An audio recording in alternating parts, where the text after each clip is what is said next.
Hello there, my fellow Crusaders, and welcome to another thrilling installment of me sitting on my ass and playing video games while you sit there and laugh, and hopefully you do, or otherwise you disappointed me. You broke my heart. You're killing me. Anyways, what am I playing? Well, you should probably look at the screen. You should stop being such a lazy little bastard and learn to read. But if you can't read, then why are you watching this in the first place? Go to school. You need to do that. Like now. It's essential to you, thriving in the society. Go do it. Now! Anyways, I'm playing Banjo Tooie, the sequel to Banjo-Kazooie. And of course, as I've stated many times, game developers. People who want to make a sequel. You should, look at this game. See how this game, works. Don't completely rip this game off, but look at this game. This is how you make a sequel, people. This is how you make a goddamn sequel. It's similar. It has that similar element that the previous game just brought you. But the fact of the matter is, it also has this wonderful factor. This wonderful thing that apparently a lot of game developers just completely forgot about. Which was, oh hey, how about we keep, the tone somewhat, some familiarities that the first game had that made it awesome. And then we'll keep that, except for a couple things, and then we'll add our own little things to it. Make it different. Make it feel like a brand new experience. So the kids back home can have a new game. And that's exactly what they did. They updated the graphics slightly. I mean, it looks exactly the same pretty much, but it's slightly different. You'll see that within playing this game. And going back to my other playthrough. Which, yeah, you should go do that, because it's awesome. And it's super cool, and it's okay. It's mildly okay.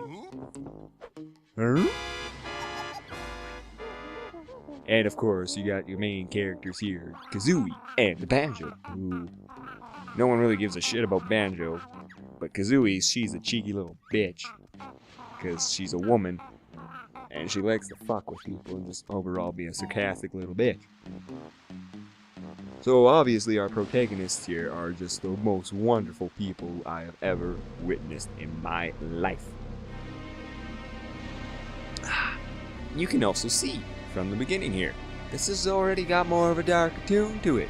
Just with the lightning and the freaking rain and just the lighting in general and the music sounding very, scary, having an ominous feel to it. But no, a kid's game can't have a more disturbing or mature tone to it. That would be just downright unforgivable. Kids can't handle serious things. No, they just want to see, like, fucking Pac-Man getting pellets in his mouth and getting killed by the goddamn ghosts. Everything can put into a very dark tone, can't it?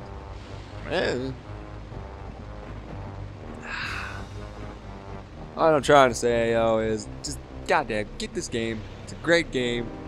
It's probably actually in my top favorites. That's why I'm even playing it, because, I say that a lot, but that's why I'm playing them, because they're my favorites and I still own them. If they weren't my favorites, then they usually get sold, because they don't really serve a purpose to me. Unlike my favorites, which I can constantly play, as here, and I don't really get bored of them. I can constantly play them, and they provide me that enjoyable factor that I don't get from the other games that I sell, because frankly, they're just pieces of shit. And we're introduced to the new villains here, who we don't really care about. Basically, we got the Twig, and the goddamn boulder that is Gruntilda's sisters. And there's no Brentilda in this game either, so hella freaking Luya! God damn. And Mambo is also back, But see, he looks a little bit better. He looks a little bit more, I don't know, fleshed out. He doesn't look like total shit like he did in the other game.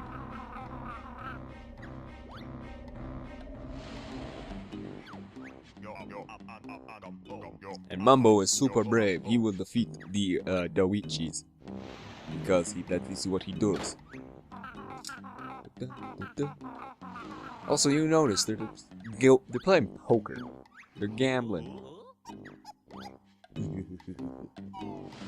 That ain't for kids. That's teaching them gambling addictions right there, and I ain't for that. I mean, gambling's stupid.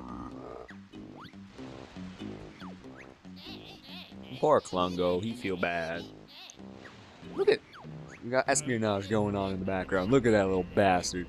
You can see what he's thinking. You know that he knows things are bad, yet he won't go and tell the fucking Banjo.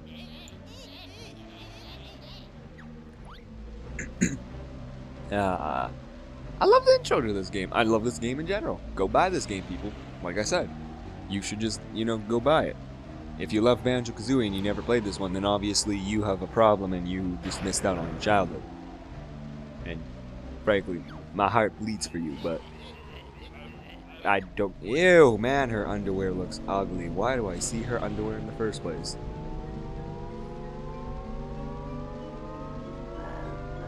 Now already, a skull. She's completely skeleton, which is weird because her design's cool, but it doesn't make much sense. I guess they had to do that though, so it actually, I don't know, flow together. It would look natural, but or it'd just be easier to animate, but it just looks weird. Because this is insinuating that her clothes are inside of her ribcage. Actually, that makes a lot of sense. Also, seeing that image as a kid, that's kind of friggin' creepy. I'm sorry. Hey, let's just have her eye pop out for all the children to see, and they'll be like, "That was awesome!" Which, actually, I did say that was pretty cool. Because I wasn't a massive pussy. But to all the uninitiated with the horror genre, that's pretty creepy, especially if you're a little kid. Oh, god damn, Mumbo, you fucked us over.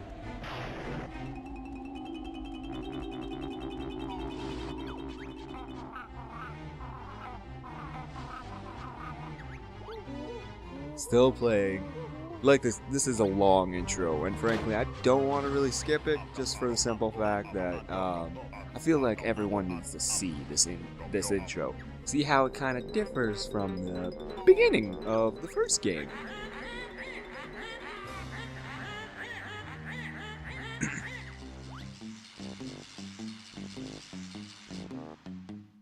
And bada bing, bada boom, you see how it just turns into like the regular theme. But then it's back to the normal, scary, you better get the fuck out of here theme. That's kind of cool.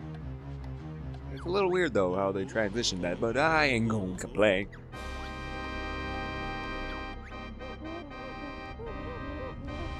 And then Bottles is just like, yeah, fuck you guys, you tried tricking me before.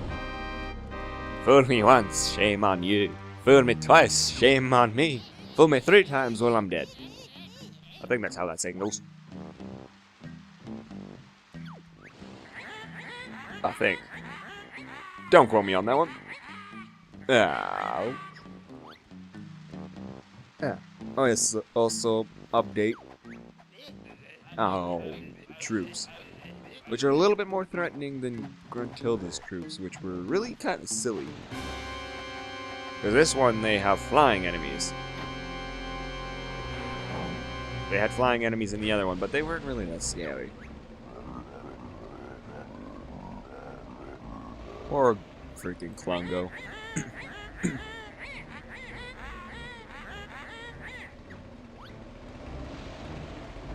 Or Klungo. You'll start to have feels for him. Man, look at that lens flare. It's almost as if Michael Bay created this game. What likes Michael Bay, by the way? you like Michael Bay and or his films, you are somewhat manly, but you might also have very terrible taste in movies. Cough, cough. I never said such a thing, and I will never repeat such a thing. You guys are crazy. You should not rewind the video and hear me say that on loop, because that would be just downright silly. Wouldn't it? Wouldn't it be? So, boom. Already, you're seeing how this vastly is different than the first game. Just in tone. Boom.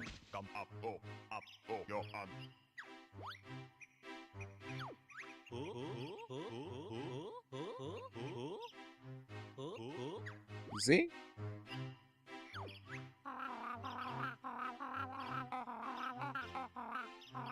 Breaking the fourth wall as usual.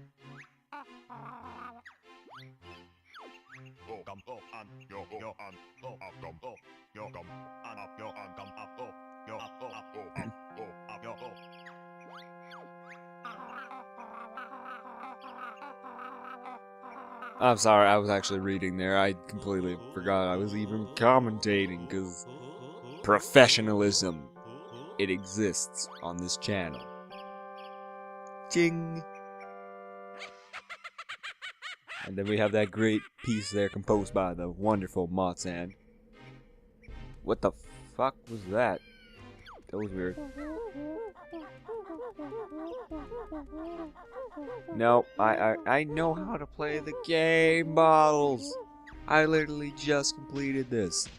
But apparently, no, I just don't know how to play games anymore.